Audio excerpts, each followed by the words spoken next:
Thank you so much, आपने time निकाला। You are welcome. आज का टॉपिक आपने बहुत ही शानदार सिलेक्ट किया है।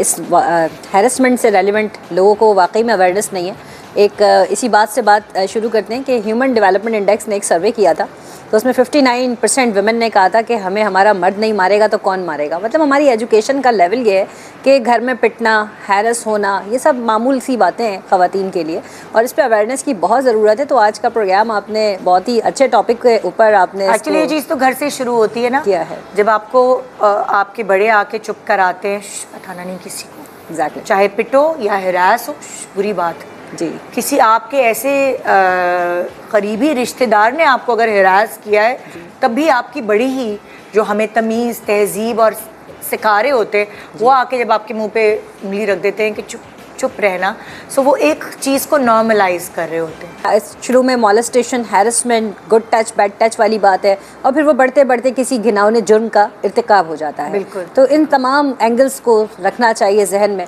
हाँ। आज के प्रोग्राम में हम ज़रूर इस पर भी बात करेंगे, और पुलिस का रिपोर्टिंग मैकेनिज्म पर भी, और जो इनिशिएटिव्स वर्दी IGP सिंध ने लिए हैं about this sort of incidents, वो भी आपके साथ शेयर करेंगे। कामिल साहब, मैं आपसे बात करूँगी। अभी आप रिसेंटली वीडियो देख रहे हैं, एक वीडियो वायरल हुई भी है कि एक बच्चे के साथ बाइक पे एक आदमी बैठा हुआ है, और बुर्के वाली औरत को, जो रोड पे ज़ाहिर है बाजार है या ऑफिस है, वो जा रही है, तो वो लाइक पहला वाकया नहीं है, ऐसी बहुत सारी CCTV फुटेजेस मौजूद हैं। इसमें रिसेंटली कुरंगी में एक वाकया हुआ था इसी तरीके का, उसमें भी अरेस्ट हुआ। पंजाब से भी फुटेजेस वायरल हुई थी, उसमें भी मुलजिम अरेस्ट हुए।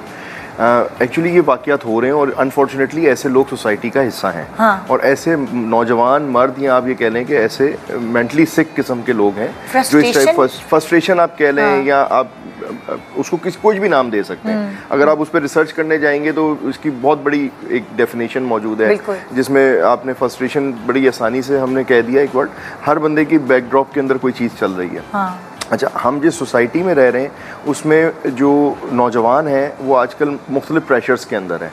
अच्छा, ये जो मोबाइल है, इसने उसको मेंटली तौर के ऊपर कहीं और पहुंचाया हुआ है। जी, वो अपनी चीज़ें कहीं और लेके चल रहा है। हाँ। अब आपने देखा कि उसके साथ बच्ची है, बच्ची का मतलब ये है कि वो यकीनी तौर के ऊपर शादीशुदा इंसान होगा। हाँ।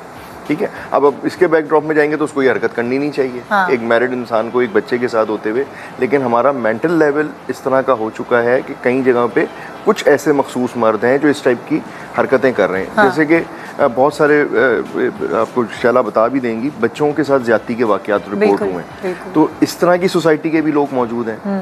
अच्छा, अब तो हरासमेंट की डेफिनेशन हम सिर्फ यही लेते हैं कि हमने CCTV फुटेज देख ली, लड़के ने लड़की के साथ कोई हरास कर लिया, लेकिन हरासमेंट की डेफिनेशन बहुत बड़ी है। हरासमेंट ख़वातीन को भी किया जा रहा है, हरासमेंट मर्दों को भी किया जा रहा है, हरासमेंट बच्चों को भी किया जा रहा है। अब तो इवेंचुअली ख़वातीन की तरफ से भी कहीं कहीं लड़के और मर्द जो है मुतासर हो रहे हैं। बिल्कुल सही। लेकिन हमने हरासमेंट को सिर्फ एक छूने या देखने, या जो पुराने हम टिपिकल ज़बान में कहें गली मोहल्लों में बैठ के आवाज़ लगा लेने से, इससे लिया हुआ है। हाँ। ये माशरे का एक हिस्सा है, मेरे ख्याल में बहुत पुराना है। हाँ। अब ज़रा आप ये कह लें कि CCTV कैमरे का दौर है, और सोशल मीडिया का दौर है, तो वायरल हो जाती हैं चीज़ें आ जाती हैं, या मोबाइल है तो ख़वातीन खुद बना लेती हैं। हाँ। जैसे बीच में एक वीडियो वायरल हुई थी, आपने देखा था, वो लड़की ने रिक्शे से जो चलते हुए एक लड़के की वीडियो बनाई, जो कि मोटरसाइकिल के ऊपर उसके साथ साथ उसको फॉलो कर रहा था, और वो हरकत भी अजीब कर रहा था, यानी कि शर्मनाक किस्म की हरकत थी। तो इस तरह के लोग भी मौजूद हैं। हाँ। लेकिन पैरेलल सोसाइटी है, हम क्योंकि पैरेलल बात नहीं करते, इसलिए एक साइड ऊपर चली जाती है, एक साइड नीचे चली जाती है। और ये एक ऐसा टॉपिक है, ये कभी ख़त्म नहीं होगा, किसी नतीजे पे नहीं होगा। मुझे लाइक अगर कोई हिरासत पकड़ा जाता है, उसके खिलाफ सबूत मिल जाते हैं, तो पुलिस क्या करता है? उसको कितने अरसे की सज़ा देता है? क्या कानून कवानीन? बेसिकली जो हैरेसमेंट के हवाले से जो कवानीन मौजूद हैं, अगर हम पाकिस्तान में एग्जिस्टिंग लेजिस्लेशंस की बात करें, तो पाकिस्तान पीनल कोड के अंदर सेक्शन 509 का इतलाक़ होता है, और इसके अंदर अगर उसमें तमाम चीज़ें साबित हो जाती हैं, एविडेंसेस, चाहे वो किसी भी किस्म की एविडेंस हो, प्राइमरी एविडेंस हो, सेकेंडरी हो, डिजिटल हो, या, लेकिन देखें, इससे सज़ा से पहले मैं आपको ये बताना चाहूँगी कि इस जुर्म के अंदर उमूमन हमें इसके शवाहिद नहीं मिलते।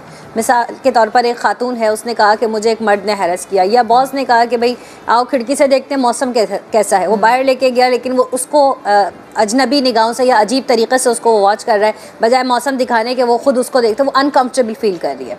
तो ये साइकोलॉजिकल हैरेसमेंट है, या इस तरह की चीज़ें जो उसको टॉर्चर कर रही है, लेकिन वो एक्सप्रेस भी नहीं कर पा रही, ना भी उसने हाथ लगाया, ना उसको कोई ऐसा फील कर, लेकिन उसको वो अनकम्फर्ट फील हो रहा है और वहाँ पे उस एनवायरनमेंट में हैरेसमेंट फील कर रही है, तो वो कैसे रिपोर्ट करेगी? अगर उसने आगे कह दिया मेरे साथ फलाने ने किया, इसकी एविडेंस कोई नहीं है, तो इसको कन्विक्ट करना बहुत मुश्किल हो जाता है। लेकिन अगर हम वर्क प्लेस की बात कर रहे हैं तो कानून के मुताबिक वहाँ कमेटीज़ बनी हुई है वर्क प्लेस पे, और अगर ये तमाम शवाहिद से और ये सब चीज़ें साबित हो जाती हैं तो उसको 3 साल की सज़ा है और 5 लाख रुपए उस पर जुर्माना है।